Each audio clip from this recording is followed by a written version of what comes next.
உண்மையின் நிழல். இது ஒரு தொடர்கதை. 100 எபிசோடுக்கு மிகாமல் இருக்கும். ஒவ்வொரு எபிசோடும் தவறாமல் உங்களுக்கு கிடைக்க வேண்டுமானால் சப்ஸ்கிரைப் பண்ணிக்கிங்க. கூடவே பெல் பட்டனையும் கிளிக் பண்ணிக்கிங்க. வாங்க ஃபர்ஸ்ட் எபிசோடுக்குள்ளே போகலாம். மாலையில் சூரியன் மெதுவாக மேற்கு வானத்தில் மறைய ஆரம்பித்தது.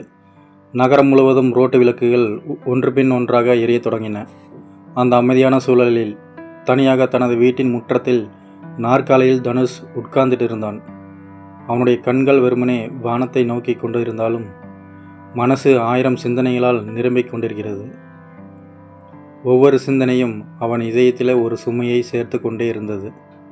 வாழ்க்கை எவ்வளவு சிக்கலானது என்று யாராவது கேட்க வந்தால் தனுஷ் கதைதான் உதாரணமாக இருக்கும். அவன் வாழ்ந்த வீடு ஒரு சாதாரண வீடு.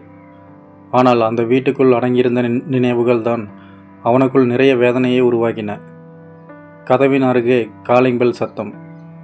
திடீரென அவன் சிந்தனை கலைந்தது. அந்த ஒளி அவனுக்கு பழக்கப்பட்டது. ஆனால் அந்த நாள் அந்த ஒளி கூட வேற மாதிரி தான் தோன்றியது. தாய் உள்ளே வந்து, தனுஷ், சாப்பாடு வைக்கலாமா?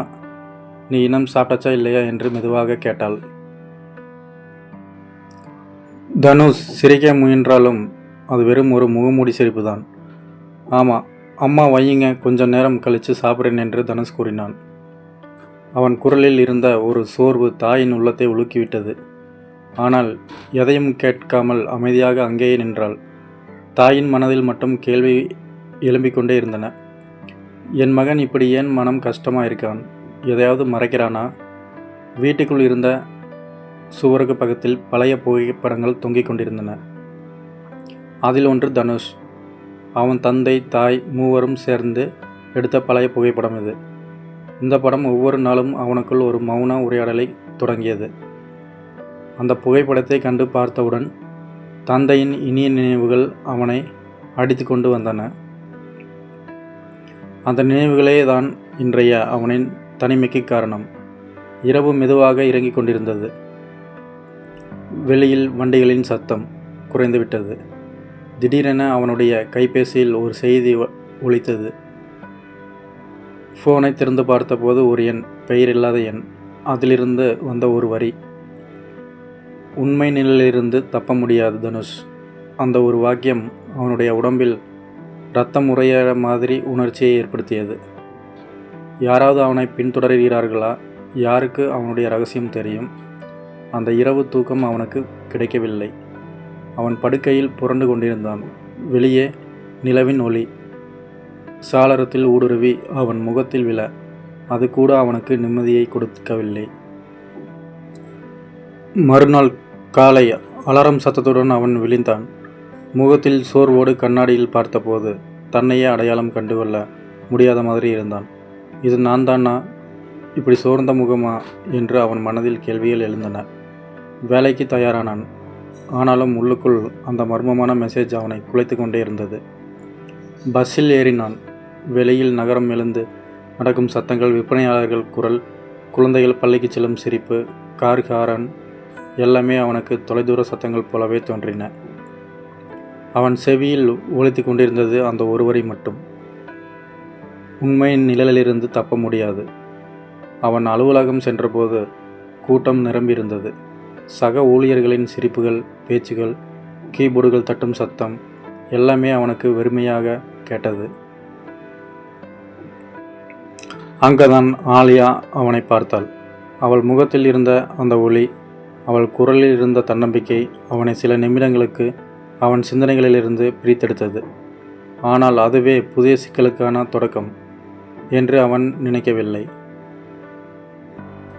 ஆலியா அவனிடம் பேச வந்த அந்த சில நொடிகள் கூட தனுஷின் உள்ளம் கலங்கிவிட்டது. அவள் சொன்ன ஒவ்வொரு வார்த்தையும் ஒரு சிரிப்போடு வந்தாலும் அதன் பின்னால் ஒரு விசித்திரமான பார்வை மறைந்திருந்தது. அந்த பார்வையை உணர்ந்த தனுஷ் மனதில் ஒரு கேள்வி எழுப்பினான். இந்த பெண்ணின் வாழ்க்கையில் என்ன ரகசியம் இருக்கிறது? அவள் கூட என்னோட வாழ்க்கையில் ஒரு பங்கா?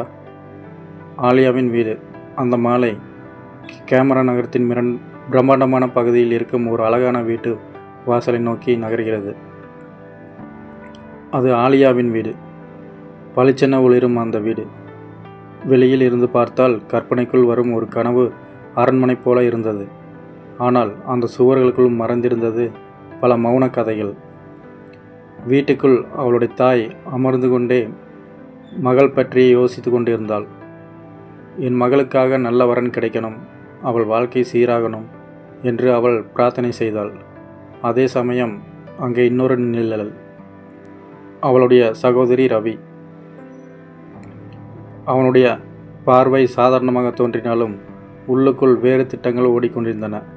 அவனுக்கு தெரியும், தனுஷ் அவனுடைய பாதையில் ஒரு தடையாக வரப்போகிறான் என்று.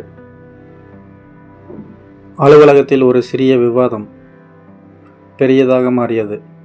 ஒரு ப்ராஜெக்ட் ரிப்போர்ட் குறித்து தனுஷ் சொன்ன கருத்தை ஆலியா எதிர்த்தாள். அவளுடைய வார்த்தைகள் கூர்மையாய் இருந்தன. தனுஷ் அமைதியாக இருந்தாலும் அவனுடைய உள்ளம் கலங்கியது. இந்த பெண்ணு ஏன் இப்படி நடக்கிறாள்? ஏதோ காரணம் இருக்கு என்று அவன் நினைத்தான். அந்த விவாதத்துக்கு பிறகு அவன் தனியாக உட்கார்ந்து கொண்டிருந்த போது அவனுடைய மொபைல் மீண்டும் ஒலித்தது. அதே எண், அதே பயம். அவளை நம்பாதே நிழல்கள் பேச ஆரம்பிச்சிடுச்சு மனதிற்குள். அன்றிரவு தனுஷ் வீட்டிற்கு காரில் சென்று கொண்டிருந்தான். சாலையில் வெறிச்சோடி காணப்பட்டன.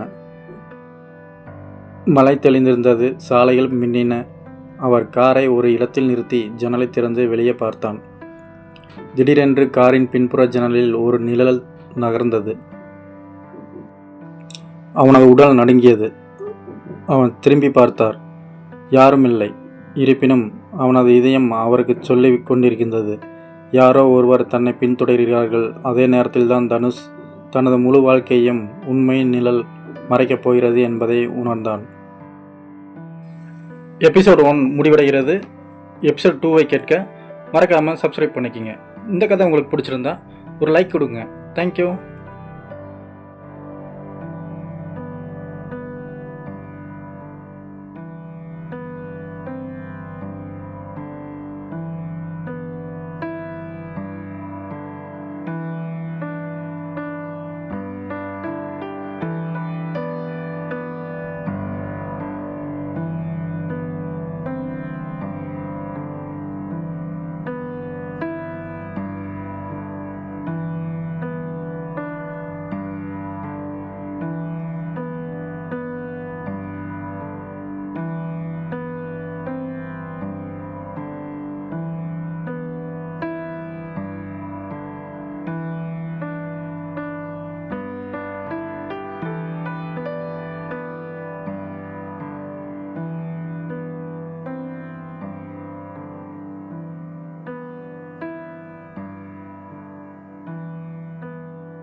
ஒளி கதைகள்.